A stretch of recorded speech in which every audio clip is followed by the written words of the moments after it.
জন্য অনেক সময় বলে একাধিক ফ্যামিলি যেই বিল্ডিংয়ে থাকে একজন আরেকজনকে সতর্ক করে রাতের বেলা জোরে আওয়াজ দিও না, পাশের মানুষ শুনবে। আর দিনের বেলা ডোল পিটাইলেও শুনে না। এই জন্য আল্লাহ হুকুম দিচ্ছেন আমাদেরকে যে খুব মনোযোগ দিয়ে শোনো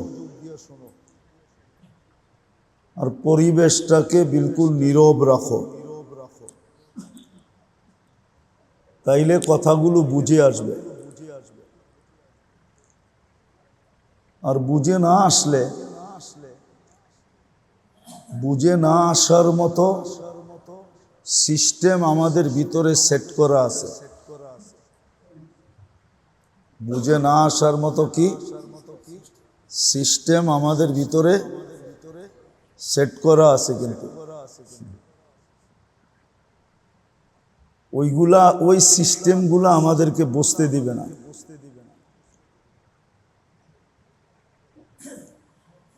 যেমন দেখবেন শিক্ষিত মানুষ সবার আগে বুঝার কথা ছিল, কিন্তু ধর্মকর্মের ব্যাপারে শিক্ষিত মানুষই কম বোঝে। কেননা উনি প্রথমেই উড়াইয়া দেয়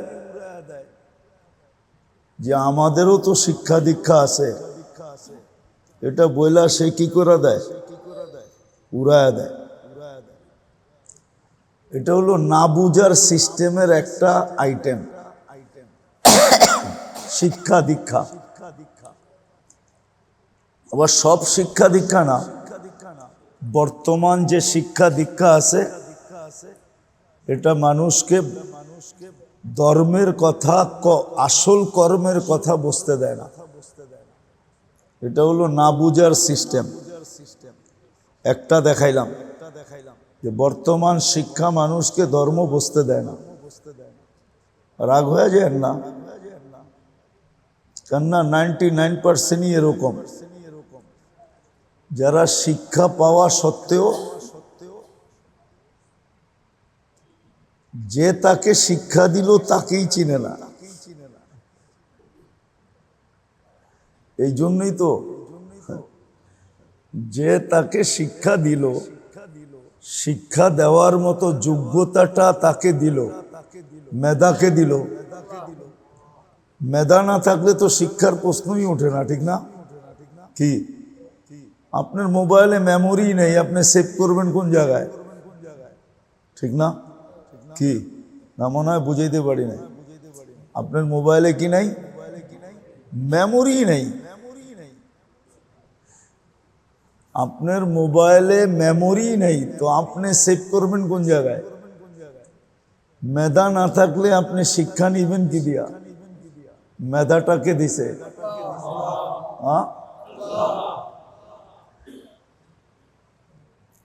আজকাল যে মানুষ একটা কথা বলে ভালো মতে ধ্যান দিয়া, কিন্তু আগে ওস্তাদ ছাত্রের বিরাট বড় একটা ঘনিষ্ঠতা ছিল, মান্যতা ছিল, গণ্যতা ছিল, ওস্তাদের সাথে মোহব্বত ছিল, শ্রদ্ধা ছিল, ভক্তি ছিল। আজকে নাই, ঠিক না? কেন নাই জানেন? কেন নাই? কেননা ও যখন মেধা যিনি দিল ওনাকেই যখন চিনে না, মনে হয় বুঝাইতে পারতেছি না। আসল মেমোরিটা যিনি দিল ওনাকেই যখন সমীহা করে না, চিনে না, জানে না, মানে না, তো ওস্তাদরে মানবে পত্রিকা। সমস্যা তো ওইখানে। এই জন্য শিক্ষককে মানে না, শিক্ষককে এই জন্য মানে না, কেননা শিক্ষক তো আল্লাহকে মানে না। শিক্ষক কাকে মানে না?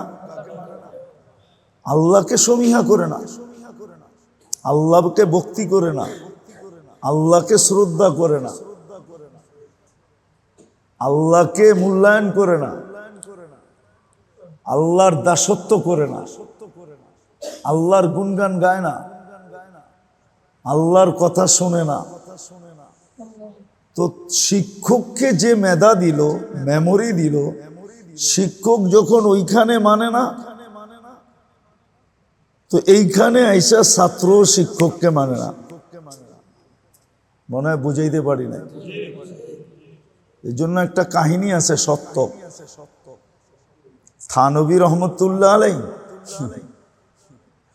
সকালবেলা এশাকের নামাজ না পড়া ঘরে গেছেন নাস্তার জন্য।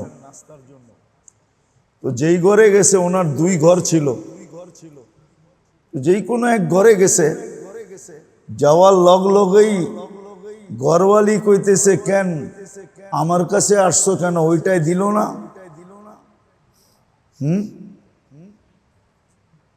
তো উনি আর কিচ্ছু বলে না, এইখান থেকে বাহিরে যেটার কথা বলছে ওইটার কাছে গেছে।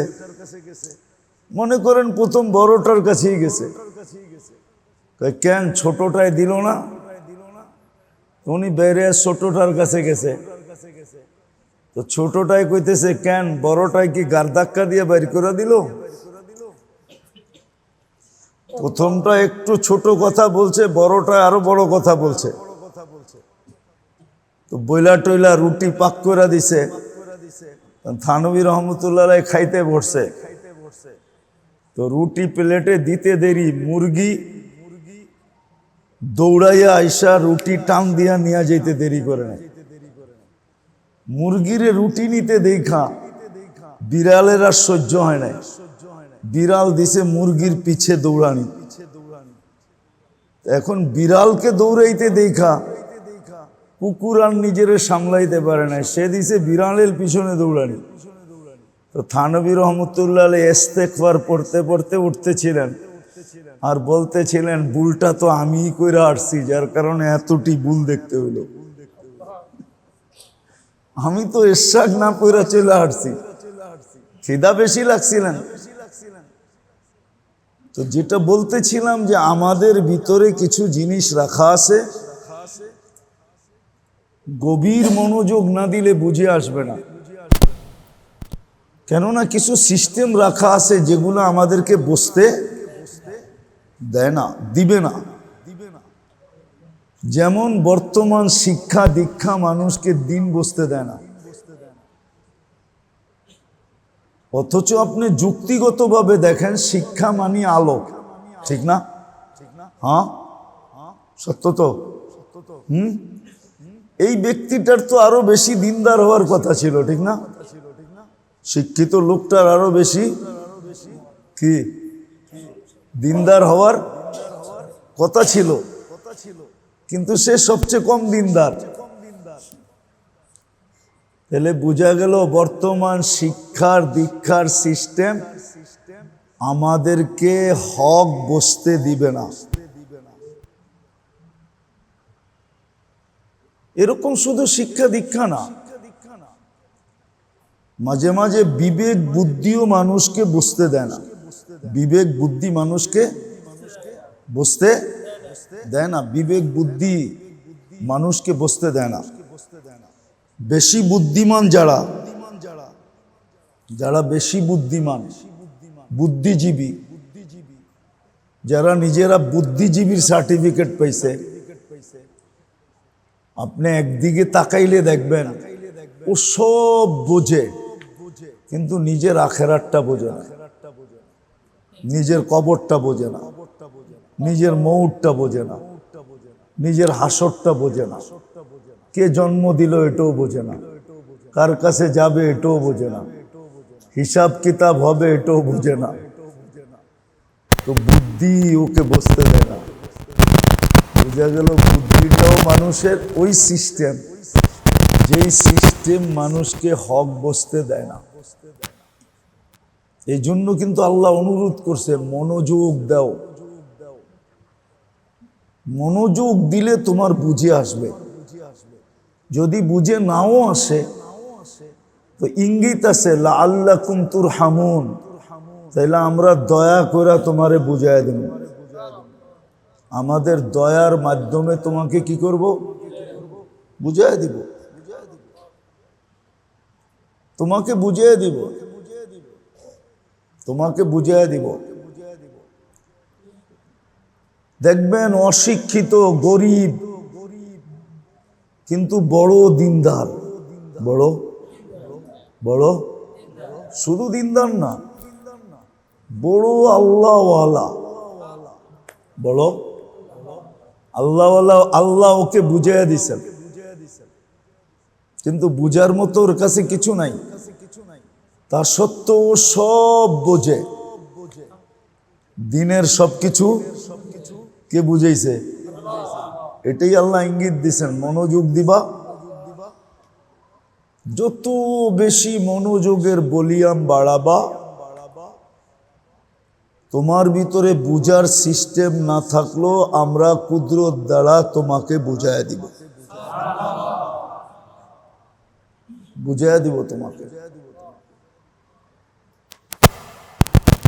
বিবেক বুদ্ধিও মানুষকে কখনো কখনো সত্য বুঝতে দেয় না, আবার পরিবেশও মানুষকে কখনো কি বুঝতে দেয় না, পরিবেশ দেয় না। এটা হলো তৃতীয়। আর চতুর্থ আছে, সাঙ্গ পাঙ্গ অনেক সময় বুঝতে দেয় না। কি সাঙ্গ পাঙ্গ বোঝেন? না না, সঙ্গী সাথী, সঙ্গী সাথী কখনো কি করে না, বুঝতে দেয় না। এই জন্য আল্লাহ হুকুম দিছেন, কুনু মা সাদিকিন। এই জন্য আরবিতে প্রবাদ বাক্য আছে, উতলুবির রফিক কবলা তারিক। সফর করার আগে দেখো তোমার সঙ্গীরা কেমন, সফর করার আগে সঙ্গী দেখো কেমন। বাড়ি বানানোর আগে প্রতিবেশী দেখো কেমন, বাড়ি বানানোর আগে প্রতিবেশী। উতলুবিল জার কবলার দার। বাড়ি বানানোর আগে প্রতিবেশী দেখো। শুধু বাড়ি না, ব্যবসা করার আগেও প্রতিবেশী দেখো। যেখানে প্রতিষ্ঠান করবা, বাড়ি বলতে প্রতিষ্ঠান, প্রতিষ্ঠান করার আগে প্রতিবেশী দেখো কেমন। কেননা প্রতিবেশী যদি ভালো না হয় তাহলে তুমি হইতে পারে তোমারে জলে ডুবাই দিবে। আর প্রতিবেশী যদি ভালো হয় তো হইতে পারে তোমাকে জিরুর থেকে হিরু বানায় দিবে।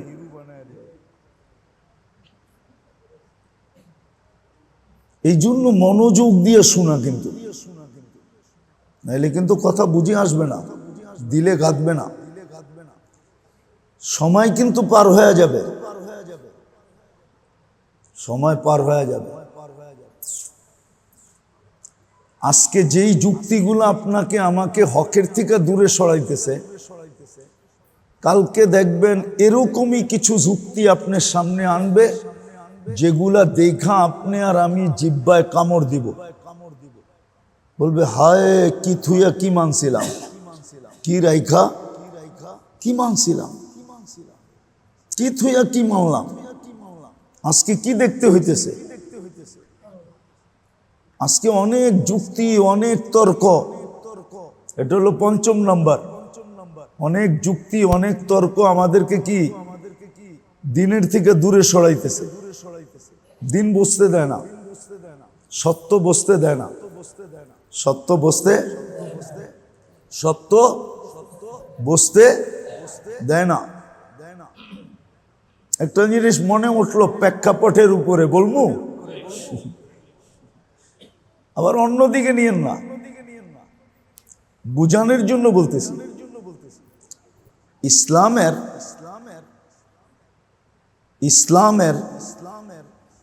ইসলাম যে বিকাশ ঘটছে এটা চারজনের মাধ্যমে ঘটছে, চারজনের খেদমতে। রাসূলুল্লাহ সাল্লাল্লাহু আলাইহি ওয়াসাল্লাম ফাউন্ডার। কি উনি কি করছেন, ফাউন্ডেশন লাগায়া দিছেন। ফাউন্ডার উনি ফাউন্ডেশন লাগায়া দিছেন। কিন্তু ইসলাম ছড়াইছে, বিল্ডিং দাঁড়াইছে চারজন দিয়া। কয়জন দিয়া? খোলাফায়ে রাশেদিন। খোলাফায়ে কয়জন? কয়জন? চারজন দিয়া। ভালো মতে কিন্তু কাজে দিবে। চারজন দিয়া হলো এই ইসলামের পুরা বিল্ডিংটা দাঁড়াইছে। পুরা বিল্ডিংটা দাঁড়াইছে চারজন দিয়া। এই জন্যই আল্লাহ রসুল হুকুম দিছেন, আলাইকুম বিসুন্নতি ওয়া সুন্নাতিল খুলাফাইর রাশিদিন আল মাহদিয়্যিন। আমার সুন্নত তো মানবে, মানবে এই চাইরো জনকে মানবে। চাইরো জনকে, চাইরো জনকে, চাইরো জনকে মানবে। এই চারজন হলো ইসলামের কি? না না না, ভুল বুঝতেছ। ফাউন্ডেশন, ফাউন্ডার হলো আল্লাহর রসুল সাল্লাল্লাহু, উনি ভিত্তি স্থাপন করছেন। এই জন্য বলছে আনা মদিনাতুল ইলম, আমি এলেমের শহর। শহর আমি কি? শহর। আবার একটা বইলা দিয়ে গেছেন আলী গুন বাবুহা, আলী আর গেট। গেট লাগতে হলে তো দেওয়াল লাগবে, ঠিক না? হ্যাঁ, কি লাগবে না? আর না লাগবে না, দেওয়াল লাগবে। লাগবে তো।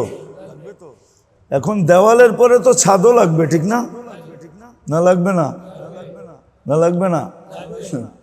তো ফাউন্ডার হলেন রাসূলুল্লাহ সাল্লাল্লাহু। কিন্তু ইসলামের বিল্ডিং এর পরিপূর্ণকারী, দিনের বিকাশ প্রকাশ সব কিছুই বিল্ডিংটাকে দাঁড় করাইছেন কয়জনে? কয়জনে? আবু বকর, ওমর, ওসমান, আলী। ওসমান, আলী, চাইরো জনকে মানতে বলছে, একজন না। কয়জনকে? কয়জনকে? চাইরো জনকে। ভালো মতে কিন্তু আজকে একটা শয়তান ধোকার চাল চালছে, আমি আপনাদেরকে দেখাইতেছি। ঠিক এই চারজন যেরকম ইসলামের খেদমত দিয়া, নিজেদের শ্রম মেধা সবকিছু দিয়া ইসলামের বিল্ডিংটাকে সারা দুনিয়ার সামনে দাঁড় করায়া দিছেন, রাজপ্রাসাদটা দাঁড় করায়া দিছেন। এই চারজনের সন্তানই দারুল উলুম দেওবন্দকে সারা দুনিয়ার ভিতরে দাঁড় করায় দিছে। এই চারজনের সন্তানই কি করছে? দারুল উলুম দেওবন্দের দাঁড় করায় দিছে। এখন দারুল উলুম দেওবন্দকে মানা মানি হইল ওই চারজনকে মানা। ওই কেননা দারুল উলুম দেওবন্দ দাঁড় করছে চারজনের, চারজনের, চারজনের সন্তানই এটার ভিতরে অংশীদার। আমি একজন একজন করে দেখাবো ইতিহাসের পাতার থেকে। কিন্তু শয়তান একটা চাল কি খাটছে, দারুল উলুম দেওবন্দ মানলে কয়জন মানা হবে? কয়জন? কেন এটারে দাঁড় করাইছে কয়জনে? চারজনের সন্তান। চারজনকে কে? আবু বকর, ওমর, ওসমান, আলী। কিন্তু শয়তান একটা চাল খাটাইছে আয়েশা, যে শুধু একজনরে মানো। কেননা উনি আবু বকর সিদ্দিক রাদিয়াল্লাহু তাআলা আনহুর সন্তান। তাহলে একজনরে মানলে কয়জনকে মানা বাদ পড়লো? আর দেওবন্দকে মানলে কয়জনকে মানা হইল? আমাদের বর্তমান তাবলীগের বিভক্তিতে শয়তান এই চালটা খাটাইছে। মনে হয় বুঝাইতে পারি না আপনাদের। শয়তান এই চালটা যে একজনরে মানো, তাইলে 4 জনের কয়জনকে মানা হইল? কয়জনকে? কয়জনকে? একজনকে মানা হইল। আর দেওবন্দকে মানলে আল্লাহ রসুলের হুকুম কি? 4 জনকে মানো। দেখেন কেমন সূক্ষ্মভাবে শয়তান ছিদ্রটা করছে, কেমন সূক্ষ্মভাবে শয়তান ছিদ্রটা। হ্যাঁ, এটাই বলতেছিলাম, সঙ্গর কারণে। সঙ্গ যদি খারাপ হয় তো এরকমই ছিদ্র করে। এখন আমি দেখাই, রশিদ আহমদ গঙ্গুহি